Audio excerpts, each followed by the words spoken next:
Assalamualaikum warahmatullahi wabarakatuh. Teman-teman, kembali lagi di channel YouTube saya, Khairun Imam.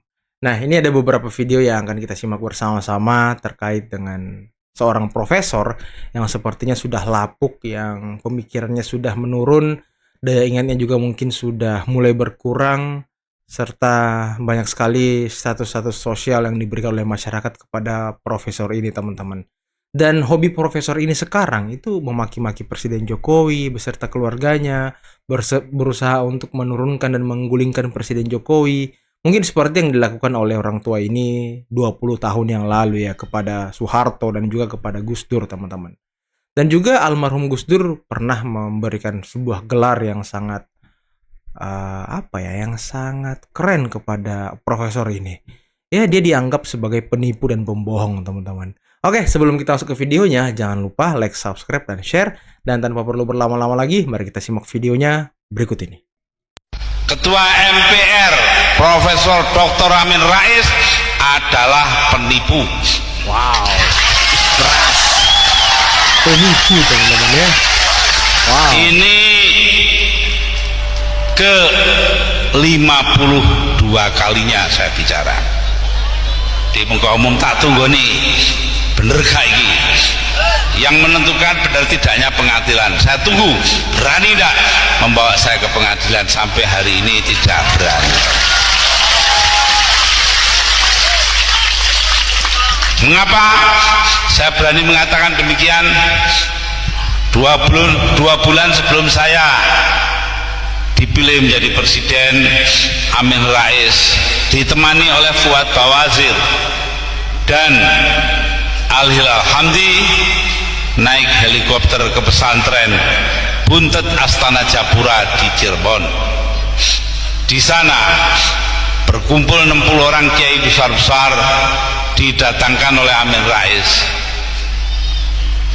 dan dia meminta kepada para ulama itu melalui kata-kata kepada Kiai Abdullah Abbas, pengasuh pondok pesantren tersebut, Kiai, kira-kira lo ya, Mbok Gus Dur itu disuruh jadi calon presiden. Kiainya jawab, nanti dalam 2 bulan sampean lengserkan. Lalu dia katakan, wallahi tidak akan mungkin itu terjadi. Wallahi ya. Wow, bawa-bawa nama Allah lagi, teman-teman. Panjang lebar. Ya memang enggak 2 bulan, 20 bulan kemudian. Ya, artinya apa? Dia melanggar sumpahnya sendiri, janjinya sendiri. Lah orang melanggar sumpah atau janji itu kan penipu toh? Pemulihan nama baik Presiden Kiai Haji Abdurrahman Wahid, fraksi Partai Kebangkitan Bangsa periode 2019-2024 memohon kepada pimpinan Majelis Permusyawaratan Rakyat Republik Indonesia untuk mengeluarkan surat administrasi sebagai penegasan tentang pengembalian nama baik Kiai Haji Abdurrahman Wahid sebagai landasan dikeluarkannya rekomendasi gelar pahlawan nasional. Ketetapan MPR nomor 2 garis miring MPR 2001 tentang pertanggungjawaban Presiden Republik Indonesia Kiai Haji Abdurrahman Wahid saat ini kedudukan hukumnya tidak berlaku lagi. Sebagaimana dinyatakan oleh Ketetapan MPR nomor 1 garis miring MPR 2003 tentang peninjauan terhadap materi dan status hukum Ketetapan MPRS dan MPR RI tahun 1960 sampai dengan tahun 2002. Waduh, teman-teman. Hanya di era Presiden Jokowi, seluruh nama-nama presiden yang dahulu dibersihkan dan dipulihkan namanya, teman-teman. Dari segala tuduhan-tuduhan yang tidak. Mulai dari Soekarno, Soeharto, sampai Abdurrahman Wahid. Semua dibersihkan dan dipulihkan nama baiknya, teman-teman. Inilah kelebihan Presiden Jokowi. Dan para pembenci ini, tidakkah mereka berterima kasih kepada Pak Jokowi? Hai orang-orang beriman, jangan sampai sebagian di antaramu itu merendahkan. Apalagi menghina okay. Sebagian yang lain. siapa tahu yang direndahkan itu di mata Allah jauh lebih bagus. Ya, jangan sampai ada yang kemudian merasa lebih hebat, lebih ampuh dan lain-lain sehingga mengejek. Karena siapa tahu kata Allah yang diejek, dihina itu justru lebih bagus daripada yang mengejek. Ya, ingat pegangan kita, jangan sampai kita mengkritik sesama umat Islam. Perhatikan, saya membuat video agak banyak, ya. Tidak satupun video saya itu yang sampai menjelekkan, ya, menilai negatif umat yang lain. Jangan, ya. Saya takut barangkali yang kalau sampai saya begitu, justru di mata Allah saya lebih buruk daripada yang saya kritik.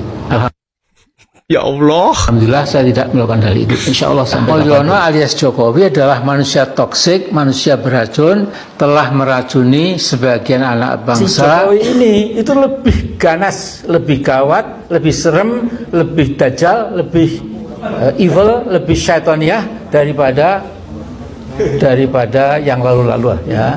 Karena manusia toksik ini menyebarkan racun kemana-mana. Jadi Mode sengkuninya keluar, ya kan. Mulyono, si pedagang kayu dengan strategi pengibulannya berpenampilan pelor atau pelongo-pelongo, dia itu seorang monster yang sangat jahat. Pak Jokowi, Anda menurut saya itu menderita penyakit narsisistik megalomaniak, ya. Yang megalomaniak ya seperti memindah IKN tanpa studi yang memadai, ya. Ternyata sekarang berantakan seperti ini, ya. Saya tadi melihat gedung kementerian belum jadi, gedung itu belum sama sekali belum ada yang jadi gitu. Pak Jokowi ini kejangkitan atau menderita penyakit psikopati. Dia sejatinya seorang psikopat. Janjimu ternyata saya akan jalan kaki Jakarta Jogja bolak-balik, kalau perlu sambil engklek, ya. Janjimu ternyata hanya kemplos belaka. Berarti omongannya besar tetapi nihil isi. Pikiranmu seolah menerobos alam maya. Janjimu ternyata hanya kemplos belaka. Tapi ini temannya di politik itu kita nggak bisa asal ngomong, asal karena ya hasilnya bakal begini, teman-teman. Kita mendebat diri kita sendiri yang lalu-lalu, ya kan. Apalagi mungkin ya Amin Rais sudah tua, sang profesor sudah tua, dia sudah lupa kalau dia pernah berkata jorok, berkata buruk kepada orang lain.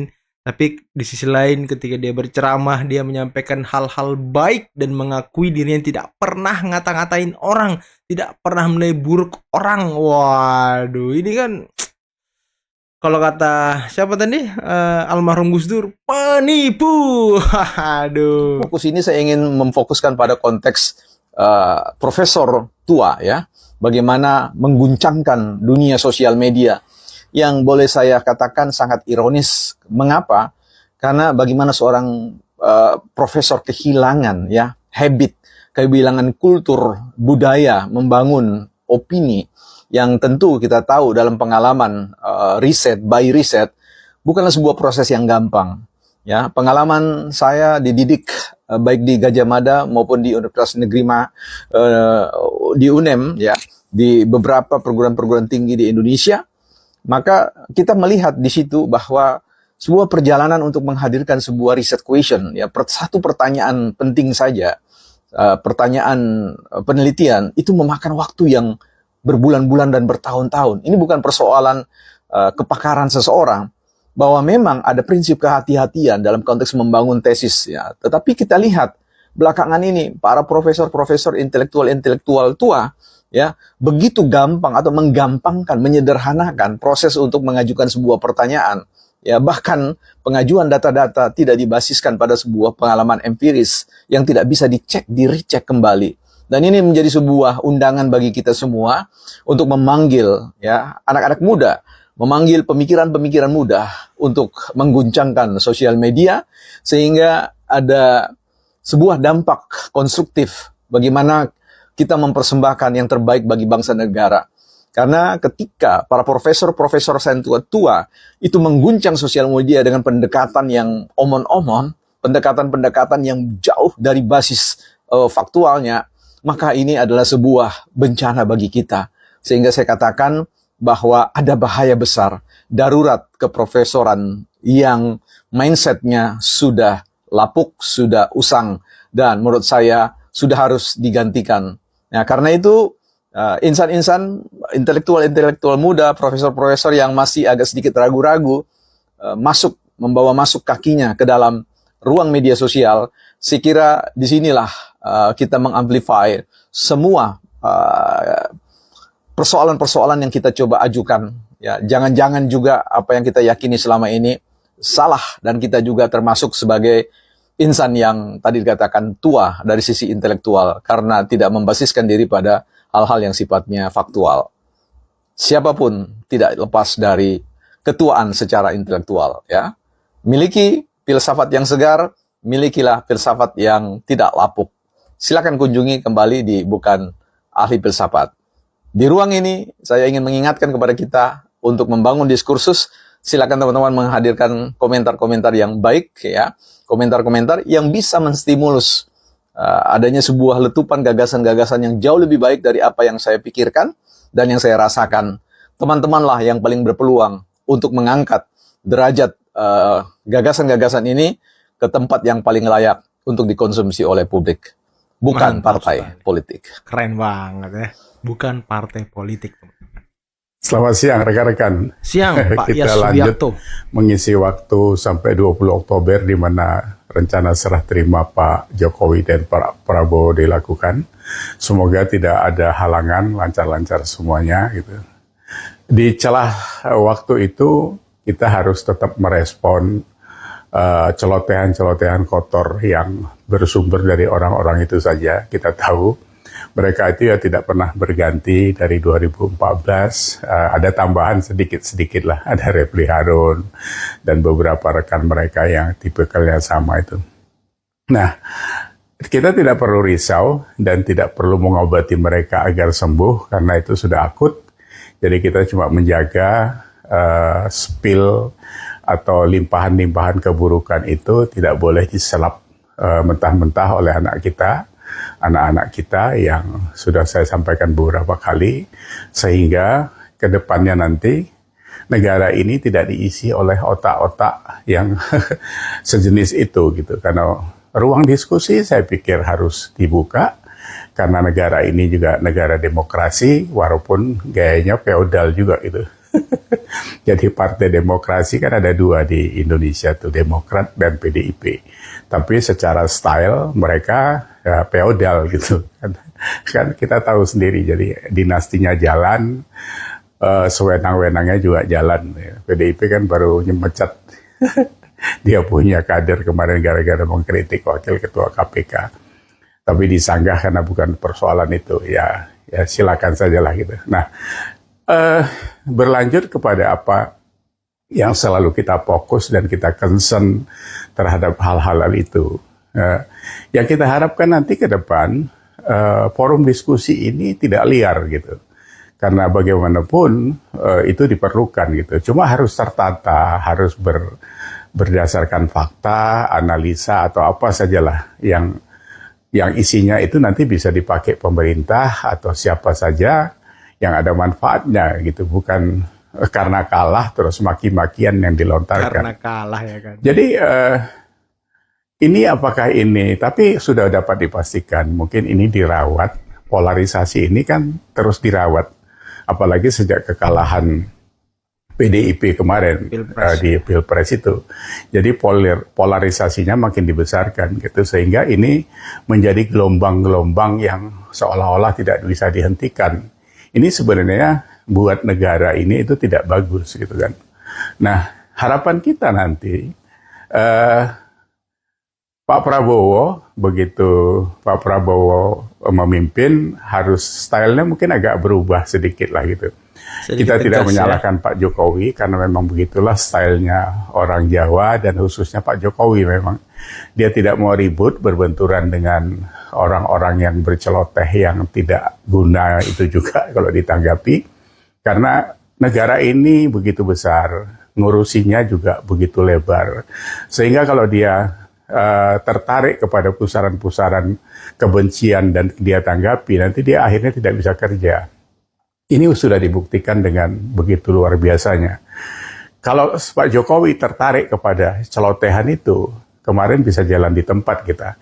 Bahkan waktu COVID saja pun diserang habis-habisan. Untung Pak Jokowi punya sikap yang begitu tegas, mengambil keputusan sehingga kita selamat luar biasa. Jadi salah satu negara di dunia yang selamat dari COVID-19 dengan ekonomi yang terus tumbuh itu adalah Indonesia. Nah, teman-teman, itulah tadi beberapa video yang bisa kita simak, yang bisa kita saksikan pada kesempatan kali ini. Dan ya, itulah tadi profesor yang sudah lapuk, yang mungkin sudah pikun, yang tidak bisa jernih lagi cara berpikirnya, menilai sesuatu itu berat sebelah, tidak objektif lagi, teman-teman.